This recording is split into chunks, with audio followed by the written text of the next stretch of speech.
Hello readers, our next book of the day is Izzy Gizmo, written by Pip Jones and illustrated by Sarah Ogilvie. Izzy Gizmo. And there are quite a few, these pages are pretty long, readers, so I'm going to have to kind of do a little bit of shifting so you can enjoy all the illustrations as well. Izzy Gizmo, a girl who loved to invent, carried her tool bag wherever she went, in case she discovered a thing to be mended or a gadget to tweak to make it more splendid.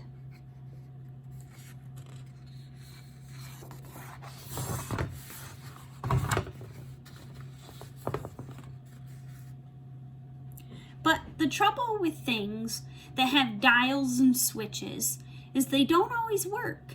They have certain glitches. The T-Mendis, for instance, did such a fine job till out popped a piston and off dropped a knob. Then the swirly Spagsonic for eating spaghetti turned Grandpa's wallpaper into confetti. Oops.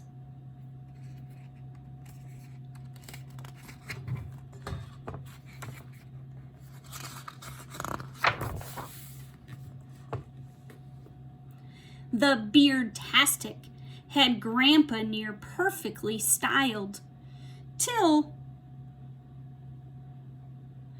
the foam overflowed and the clippers went wild.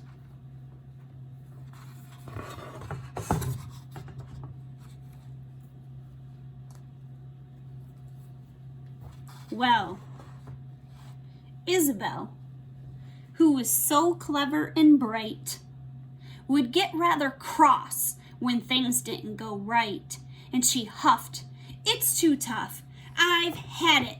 I quit." She kicked her invention and called it a twit.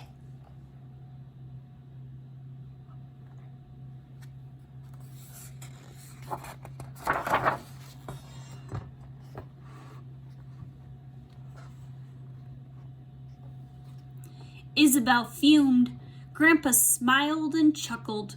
"You can't just quit 'cause that thingy bob buckled. Now trust me, young lady. Sometimes you need to try again and again if you want to succeed."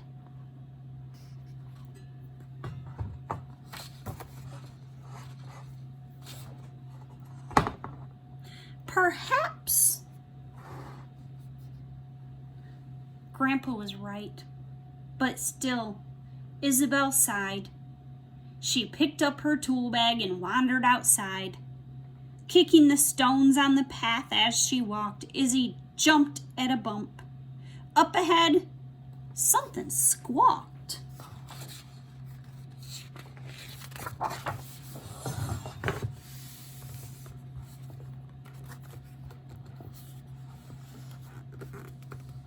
From the clouds, a poor crow had taken a tumble and landed kapoof in a feathery jumble. Oh no.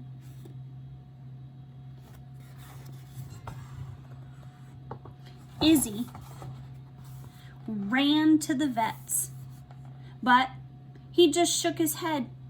"His wing is too broken to fix," the doc said. "Perhaps take him home, and there you could try to teach him to live as a crow who can't fly."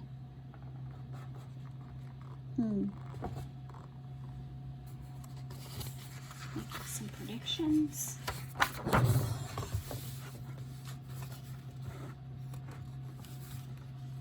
Day after day, Izzy thought she had found something fun for her crow to do on the ground, like digging for worms and racing fat slugs.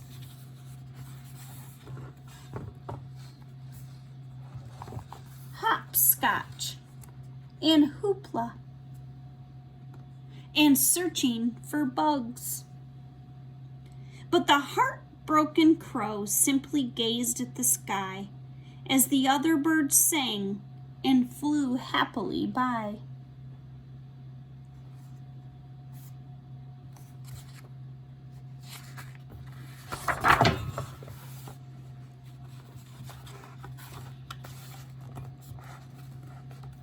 One night, with the crow in the folds of her sweater, Izzy sighed.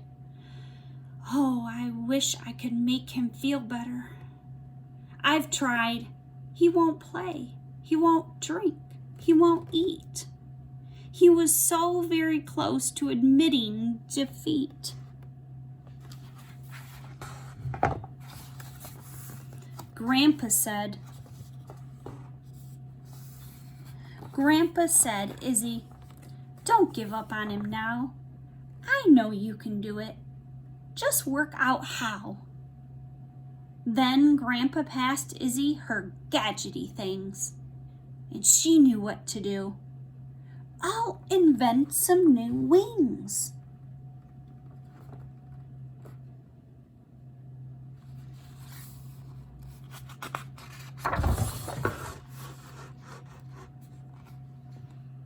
Izzy piled up her books and she started to read.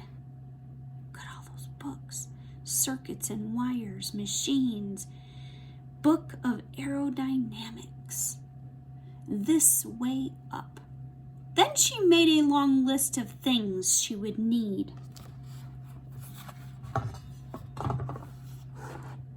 She searched for some batteries and old electronics, dismantled a mixer and the swirly Spagsonic.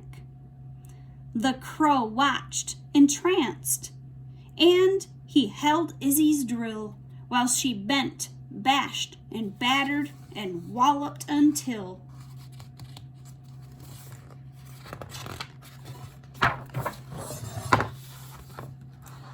ta-da! Izzy fastened the wings with a strap, but they hummed and they twitched, far too heavy to flap.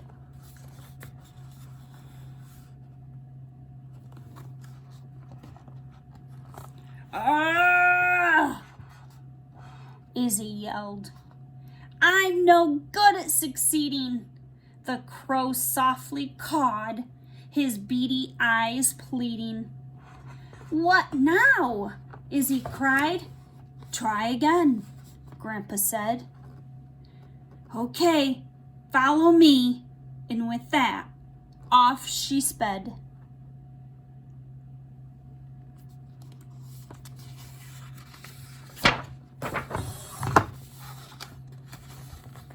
Izzy dove in a pond where she borrowed a pump.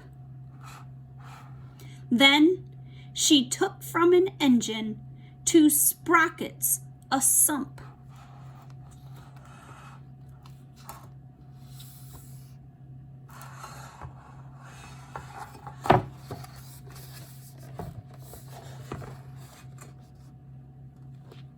Izzy fastened the wings. They were light, they were curvy, but the wings the wrong shape turned the crow topsy-turvy.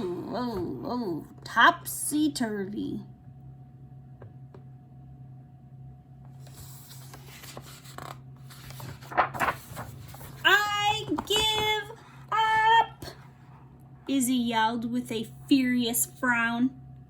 The crow sadly cawed as he hung upside down.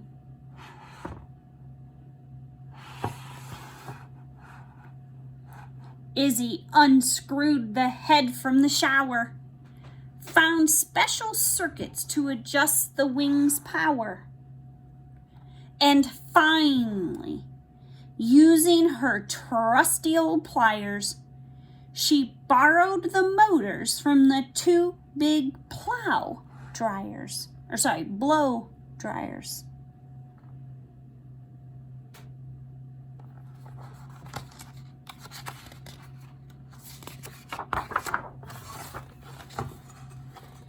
Yes, Izzy said. The right shape. Perfect weight. But one wing flapped madly.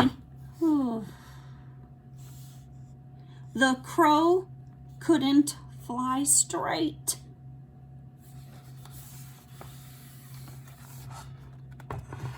I've had it, heading straight for a bin.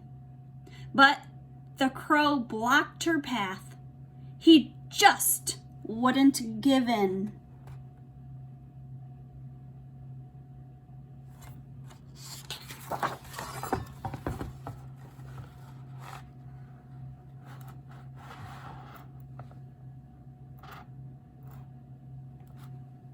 Izzy twirled and tinkered, and using his beak, the tip-tapping crow gave the screws a good tweak. Then he loosened the cog from Grandpa's old mixer. They make a good team, don't they?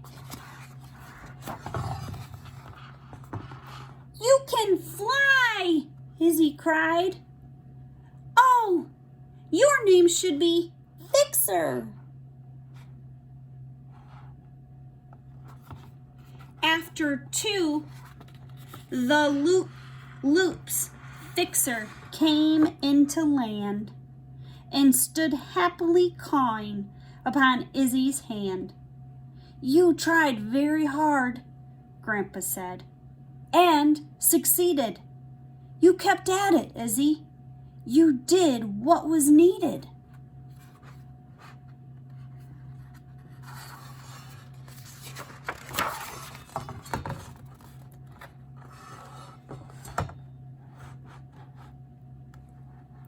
But don't pack your tools up. Your day's not quite ended. Uh-oh, look at everyone. They want their stuff fixed. A few things around here now need to be mended. That'll be a fun challenge for her, won't it? Do you think she's up for it? I think she is.